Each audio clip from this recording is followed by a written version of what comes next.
왜 예수님이 꼭 죽어야만 인류를 구원할 수 있나요? 십자가의 길은 꼭 가야만 했던 길이었을까요? 하는 의문에 대해서 이 궁금증을 한번 풀어보겠습니다. 자, 기독교 신앙을 하면서 대표적인 궁금증 중에 하나가, 많이 있지만 대표적인 중에 하나가, 왜 예수님은 꼭 죽어야만 인간을 그렇게 구원시킬 수 있나요? 그것도 그냥 죽는 게 아니라 너무 가슴 아프게, 너무 고통스럽게, 너무 눈물 나게 그렇게 꼭 죽으셔야만 구원을 시킬 수 있나요? 하는 것입니다. 전능하신 구원자인데 죽지 않고도 구원을 해야 되는 거 아닌가? 하는 의문을 떨칠 수가 없습니다. 그리고 이런 의문을 더 증폭시키는 이야기들이 막 있죠. 첫 번째는 예수님은 생전에도 딸아, 너 믿음이 너를 구원했다. 내가 너의 죄를 사하노라. 그런 얘기 많이 하세요.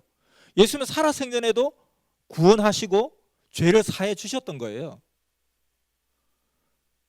그러면 예수님이 살아서도 구원시켰다는 것인데, 이런 의문이 또 생기게 되고요. 두 번째는, 만약 누군가가 우리 자신을 죽음의 고비에서 구해 줬다고 생각해요. 감사한 일이죠. 근데 나중에 알고 보니까 나를 구하기 위해서 그분이 대신 죽었다는 거예요. 안 죽을 사람인데 나 때문에 나 구하다 죽었다는 거예요. 근데 그분이 내 부모님이에요.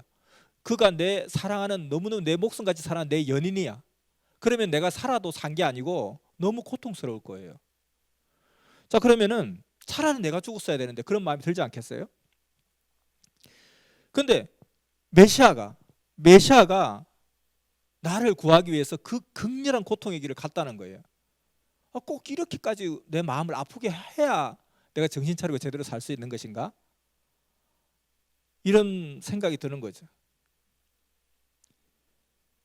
세 번째는, 죽어야만 구원을 시킬 수 있다는 논리가, 왜 예수님이 죽어야만 구원을 시킬 수 있냐 하는 논리를 들어보면, 인간의 죄가 너무 크기 때문에 적어도 메시아 정도의 피값과 메시아 정도의 생명값이 아니고서는 그 구원이 안 된다는 거예요. 그런 논리라면 예수님이 4,000년 기다린 유대인 앞에 그들을 구원하기 위해서 4,000년을 목이 빠지게 기다리다가 구세주 메시아가 오셨는데, 그럼 하루라도 그럼 빨리 돌아가셔야 되는 거 아닌가요? 왜 33년을 기다리시나요? 아니, 날 때부터 30살로 턱 나타나셔가지고 빨리 돌아가시면 되지 않나요? 만약 그렇다면, 저는 그걸 원하지도 않지만, 그래서는 안 된다고 생각하지만, 이런 논리로 가지고 예수님 죽었다고 자꾸 이야기하면 거기에 대한 반문을 할 수 있다는 거예요. 그렇게 4,000년 기다린, 오매불만 기다린 그 기다림 속에 메시아를 보내셨고 메시아를 맞이했다면 하루라도 빨리 해야 되는 거 아닌가요? 왜 33년을 기다리죠? 이런 의문을 가지게 된다는 거예요. 네 번째는, 정말 죽음으로 구원의 뜻을 이룰 수 있다면 가룟 유다의 밀고로 인해서 죽음을 앞당기게 되었잖아요. 그러면 유다를 칭찬해야 되는 거 아닌가요? 예수님이 내가 너희를 위해서 죽어줘야 되는데, 그렇다고 내가 자살할 수는 없고, 근데 누가 내 뜻을 알고 좀 죽여줘야 되는데, 죽음의 길로 인도해야 되는데, 아무도 그걸 모르고 그냥 있는데 가룟 유다가 예수님을 죽음의 길로 인도하는, 배신을 하는 거예요. 그러면 네가 잘하였도다 해야 되는데, 마태복음 26장 24절에 보면 너는 차라리 태어나지 않았으면 좋았을 것이다, 그렇게 이야기하는 거예요. 이게 제일 저주 중에 저주, 심판 중에 심판인데, 너 태어나지 말지, 너는 태어나지 말았어야 돼, 이거 아닌가요? 근데 메시아 예수님이 그렇게 이야기하신 거예요. 예수님이 그렇게 죽어야만 구원이 된다면 오히려 칭찬해야 되는 거 아닌가? 이런 생각을, 발칙한 생각을 해봅니다. 다섯 번째는, 마태복음 26장 39절을 보면 겟세마네 동산에서 최후의 기도를 하세요. 그 수제자 3명만 데려와서 정말 이 역사를 놓고 우리 기도하자, 역사의 운명을 바꾸는 그런 기도를 하십니다. 그런데 그때 예수님의 기도가, 내 아버지여, 만일 할만하시거든 이 잔을 내게서 지나가게 하옵소서, 이렇게 이야기합니다. 이 잔, 술잔이 아니죠. 술잔이 아닙니다. 내가 지금 죽을 수밖에 없는 이 상황들이 그냥 다르게 진행되면 어떨까요? 라고 한번 하늘 앞에 물어봅니다. 그러나 내 뜻대로 마옵시고 아버지 뜻대로 하시옵소서 하셨죠. 자, 그래서 이게 도대체 어떻게 된 거야? 예수님 꼭 그렇게 죽어야만 하는 것인가? 자, 한 가지 이야기를 해볼게요. 우리 전쟁을 하는데 우리 아군이 적군의 포로로 잡혔어요. 근데 그들에게는, 그 포로로 잡힌 우리 아군들에게는 한 가지 희망이 있었어요. 왜냐하면 그들은 약속을 받았기 때문에. 무슨 약속이냐? 너희가 전투 중에 잡히면 반드시 구출하러 가겠다. 약속한다. 믿어라. 그런 약속을 받았기 때문에 그 희망을 가지고 있었어요. 그리고 과연 그 약속대로 구출 특공대를 결성을 했습니다. 그래서 이 구출 특공대의 대장으로 자원한 인물을 딱 보니까 총사령관의 아들이었어요. 근데 그 구출을 하는 것은 정말 쉬운 구출이 아니었어요. 목숨을 걸어야 될 정도로 위험한 곳이었어요. 그래서 사령관이 자기 아들인 구조대장에게 네가 가는 그 포로 수용소는 너무나 철옹성이기 때문에 네가 가서 대신 자폭하든지 대신 죽어줘야지만이 그들을 구원할 수 있어. 이렇게 말하는 사령관이 있을까요? 자기 아들에게. 또 자기 아들이 아니라 한들 그렇게 하겠어요? 부디 살아서 돌아오라 그렇게 하죠. 한편 이제 갔어요. 어렵게 사선을 뚫고 그 포로들과 접촉을 하게 됐어요. 근데 그 포로들은 당신이 우리를 구조하러 온 구조대일 리가 없다라고 막 그냥 대적을 하는 거예요. 자기들 위해서 목숨 걸고 왔는데 구조대가, 우리는 당신이 우리 구조대인 걸 믿을 수 없다.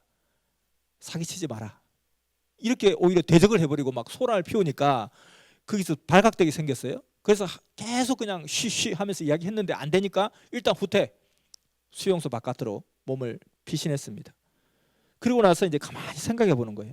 야, 이거 시간이 흐르면 흐를수록 그 구조 확률이 자꾸 떨어지는데 어떻게 할 것이냐. 지금 이대로 가다가는 지금 추이를 볼 때 저들이 우리의 말을 절대 믿어줄 것 같지 않다. 그래서 중대한 결단을 내리게 됩니다. 방법은 이제 이것밖에 없다. 어쩌면 우리가 가서 자폭하는 수밖에 없지 않을까? 저들이 우리를 믿어주든 안 믿어주든 우리가 가서 곳곳에 가서 하나는 벽에 가서 폭파하고 하나는 옥문에 가서 폭파하고 하면 터지면 지네들은 그냥 빠져나가겠지. 알지 못한다 할지라도 모른다 할지라도 빠져나가겠지. 원래는 우리가 그들과 함께 같이 탈출을 해서 우리의 아군의 그 진지에 가서 서로 얼싸안고 막 잔치하고 막 감사하다 고맙다 그래도 잘했다 이렇게 해야 되는데 지금 상황에서는 그런 것은 힘들 것 같다. 그 우리가 자폭해서라도 저들을 갖다가 살려내면 구조하면 어떨까? 이렇게 결론을 바꾸게 되는 것입니다. 자, 처음부터 자폭하는 길밖에 없었나요? 그건 아니죠. 같이 살아와서 얼싸안고 잔치를 했어야 되는데 근데 상황들이 그렇게 되지 않으니까 그러면 작전 변경해서 우리가 자폭을 해서라도 저들을 구조해내자. 그래서 그들은 살아났으나 와서 보니 자기들이 살아났으나 자기들 때문에 구조대장이 죽었다는 거예요. 이 잔치집이 아니라 초상집이 된 거죠. 예수님은 죽으러 오신 것이 아닙니다. 살아서 구원 역사를 펼치셨고 살아서 무지하고 외식하고 자만에 가득 찬 유대인들을 구원하려고 하셨어요. 근데 너무나 무지한 가운데 대적하고 달라들고 예수님에게 막 대적을 하니까 요한복음 3장 14절에 예수님께서 순한 예고를 하세요. 어쩌면 모세가 광야에서 노뱀을 든 것 같이 인자도 들려야 할지 모르겠다. 그래서 세 차례에 걸쳐서 순한 예고를 하시죠. 자, 이대로 가다 보면 내가 어떤 굉장히 고난의 길을 갈 수밖에 없는 것 같다. 어쩌면 내가 저들을 위해서 내가 대신 죽어주는 길을 선택해야 될지도 모르겠다. 목적은 이루어야 되니까. 그래서 최후의 수단이었던 정말 이 방법만큼은 쓰지 말았어야 될 방법이었지만은 내가 죽음의 길을 가서라도 저들을 구원할 길을 열어야 되겠다. 이렇게 판단하실 수밖에 없었던 거예요. 그 증거가 어디 있냐면은 고린도전서 2장 8절 바울의 고백에 나오죠. 바울은 어떤 사람이었습니까? 예수님을 대적하던 사람이었고 예수님의 제자들을 잡아 족치는 그것이 하나님께 영광 돌린 일이라 생각하고 목숨 걸고 그 일을 했던 사람이잖아요. 그러다가 예수님의 전도를 받고 완전히 뒤집어진 사람이잖아요. 그가 눈물로 통탄하면서 고백한 글이 고린도전서 2장 8절에 있죠. 이 지혜는 이 시대의 통치자들이 한 사람도 알지 못하였나니 만일 알았더라면 영광의 주를 십자가에 못 박지 아니하였으리라. 몰라서 영광의 주를 십자가에 못 박았다는 거예요. 영광의 주님인데 영광의 주님으로 모셔야 되는데 그 영광의 주님을 우리가 몰라서 십자가에 못 박아버렸다는 겁니다. 영광의 주를 이 시대 종교적 지도자들과 신앙인들이 아무도 알지 못해서 십자가에 못 박아버렸다. 자, 이렇게 바울이 고백했던 것이 그 증거입니다. 자, 그런데도 왜 예수님이 죽으러 오셨다고 오늘날 신앙인들이 그렇게 믿고 있을까요? 첫째는 예수님이 처음으로 순환 예고를 하실 때 베드로가 그 가시는 길을 막았습니다. 그때 예수님이 사탄아 물러가라, 너는 나를 넘어지게 하는 자로다. 너가 하나님의 일을 생각하지 않고 도리어 사람의 일을 생각하는도다, 이렇게 이야기하시죠. 그러니까 예수님께서 내가 어쩌면 죽음의 길을 가야 될지 모르겠다, 예루살렘으로 가자 하니까 예루살렘 가면 예수님 죽습니다, 예수님 저 잡아 죽이려고 혈안돼 있지 않습니까? 가지 마세요, 이렇게 한 거예요. 그러니까 이것을 보고 봐라, 예수님 죽으러 예수님은 대신 십자가 길을 가시면서 구원하려고 했는데 그걸 갖다가 그래도 우리 선생님, 우리 메시아 주님인데, 우리 주님인데 가시면 안 됩니다. 그러니까 너 왜 인간적인 일을 생각하냐, 그게 사탄이야, 하늘 뜯기를 막지 마, 이렇게 보여졌다는 거죠. 근데 사실은 누가복음 9장 31절에 보면 또 마태복음 17장에도 나오죠. 변화산상의 장면이 나옵니다. 변화산상의 산상은 수제자들과 함께 기도하러 가자, 역사의 운명은 그 결단의 기도를 하러 가자 했을 때에 제자들이 어떻게 해요? 졸아요. 겟세마네 동산에도 졸고 잤어요. 이때도 졸고 자고 있었어요. 근데 그 조는 중에, 자는 중에 모세와 엘리야가 나타나서 예수님과 서로 의논을 합니다. 의논을 하면서 장차 예루살렘에서 별세할 것을 말씀하실세. 그렇게 의논이 끝나고 나서 깼어요. 모세와 엘리야가 보이는 거예요. 초막 셋을 짓겠다 말겠다 헛소리 하니까 민망해서 구름으로 가려버려요. 자, 작전이 바뀐 겁니다. 처음에는 그게 아니었는데 너무 극렬하게 무지 가운데 막았으니까, 이러다가는 뜻을 이루지 못하니까 작전을 바뀐 거예요. 그래서 이미 작전이 달라진 거예요. 그전에는 예수님이 그냥 영광의 주로 계속 그 길을 가는 게 맞았지만 영광의 주로 지금 가기에는 이들이 너무 준비가 안 돼 있고 전혀 영광의 주로 모실 수 있는 분위기가 아니었던 거예요. 그럼 내가 스스로 십자가의 길을 피 흘리더라도 저들을 구원해야지. 그러니까 얘야 차 조심해라, 차 조심해라, 차 조심해라. 그러니까 알았다니까요. 막 자꾸 왜 그러세요? 자꾸 잔소리 좀 하지 말라니까요. 하고 또 그냥 또 막 이어폰 꽂고 막 그냥 헤드셋 쓰고 막 가는 거예요. 이렇게 멍청하게 가는 거예요. 그러니까 차가 달려오는 거예요. 안 돼 하고 가자. 할머니가 뛰어들어서 그냥 대신 툭 죽는 거예요. 할머니가 원래 죽는 게 뜻이었나요? 할머니가 죽어야만 이 손자를 구원할 수 있었나요? 손자가 하도 말을 안 듣고 말을 안 듣고 근데 차는 달려오니까 어떻게 해요? 내가 죽어서라도 얘를 살려내야죠. 그런 거죠. 또 하나는 왜 예수님이 죽으러 오셨다고 또 주장하냐면 이사야서 53장 5절에 보면 그가 찔림은 우리의 허물로 인하며 우리는 다 양 같아서 그릇된 길로 갔거니와 우리의 모든 죄악을 그에게 담당을 시켰도다. 고난의 장, 이사야 53장이 고난의 장이에요. 이사야 66장 전체가 메시아 강림 예언서예요. 다 영광의 주예요. 영광의 주, 영광의 주. 어마어마하게 영광의 주에 대한 어떤 그 소망을 피력했기 때문에 그 유대인들이 메시아를 기다렸던 거죠. 이렇게 막 와서 그냥 찔림받고 채찍당하고 피 흘리고 죽고 그런 메시아를 기다렸다면 그걸 기다렸을까요?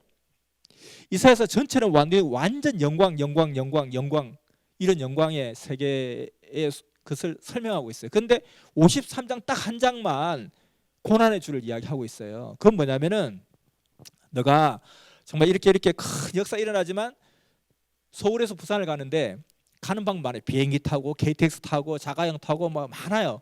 근데 천재지변이 일어나가지고 비행기가 안 떠요. 그럼 기차 타지. 기차도 끊어졌어요. 철로도 끊어졌어요. 또 뭐 자가용 타고 가지. 고속도로 다 잠겼어요. 그럼 어떻게 해요? 오토바이 타고 가지. 오토바이도 못 타. 그럼 안 되면 자전거를 타고 가야죠. 자전거도 못 가게 생겼네. 그럼 어떻게 해? 난 기어서라도 나 갈 거야. 그러나 기어서 가는 일이 있으면 안 되지. 그러나 자전거 타고 부산까지 가는 일이 있으면 안 되지. 그러나 만약에 이런 어떤 예기치 않는 일이 생기면 자전거 타고라도 가야만 하니까 이런 일이 생기지 않게 너희들이 좀 잘해 라고 하는 거죠. 그래서 정말 영광의 주로 가셔야 되지만 상황들이 너무너무 절박한 상황이 생겨서 어떻게 할 거냐, 고난을 당하면서라도 가는 길도 있다. 어떻게든지 간다. 그러나 이 길만큼 가지 말자, 이거 아닙니까? 그래서 고난의 주에 대한 예언이 그게 나와 있는 거예요. 나머지 영광의 주에 대한 예언은 그럼 뭡니까 그러면? 자, 이렇게 유대인들이 영광의 주님이기 때문에 메시아를 기다렸죠. 고난의 주라면 기다렸겠습니까? 근데 그러면 영광의 주에 대한 예언은 어떻게 성취가 되었나요? 안 된 것처럼 보이잖아요. 그러니까 유대인들은 그러니까 너는 메시아가 아니야 라고 했던 거고, 기독교회는 예수님 메시아가 맞는데 왜 이렇게 고난의 길을 가시고 영광의 주에 대한 사막에 샘이 넘쳐 흐르고 사자와 어린 양이 함께 뒹굴고 꽃동산이 되고 이상세계 되는 이 세계는 언제 이루어집니까? 그러니까 예수님이 다시 오실 때 이루어진다. 또 이루고 있는 거예요. 어떻게 구약의 예언이 예수님 때 이루어져야지. 예수님 다 이루셨다 했는데 그게 내가 다시 올 때 이루어진다? 예수님 다 이루셨다고 돌아가셨는데. 예수님은 죽으러 오신 것이 아닙니다. 신앙인들의 무지와 고집과 오만함이 오히려 메시아를 역사상 가장 최악의 이단으로 규정하고 대적하고, 지금도 유대인들은 예수님을 메시아로 인정하지 않잖아요. 아직도 메시아가 안 왔다고 초림주를 기다리는 게 유대인이고 재림주를 기다리는 게 기독교예요. 그래서 그 극적인 상황 속에서 어떻게 헤어나갈 수 있는 길이 없는 그 상황 속에서 예수님은 죽으면서라도 이들을 구원할 수 있는 길을 내가 가야 되겠다. 정말 가지 말아야 될 고난의 길을 가신 거예요.